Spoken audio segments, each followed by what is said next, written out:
Hello everybody, Lon from the attic here. Just want to make a quick unboxing. I got a package from Sticker Mule, so I'm gonna go ahead and open it up and see what we got.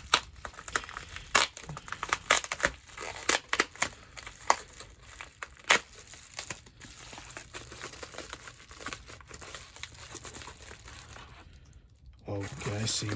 We were able to get the square sticker, I'm pretty sure, and then they always throw in the sample goodies coaster with yeah, I think that's about it. And then oh cool, got a updated Mule sticker, stimulus, and Sticker Mule sticker, and then through that barcode. So yeah, as you can see, it is 50 square stickers we were able to get. If you give me 1 second, I can pull up on stickermule.com.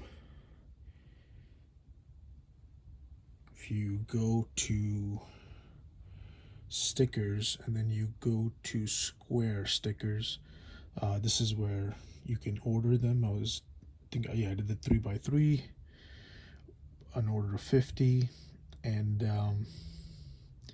yeah, just wanted to do a quick unboxing and show you guys what it looked like. I always use Sticker Mule for my custom sticker orders and everything for the company and everything. So yeah, let me know what you guys think in the comments, and I'll put a link in the description for like 10 off 30 store credit, as well as a sample pack that you can order to test them out for like $1. So yeah, thank you guys for watching, and I'll see you in the next one. Thank you.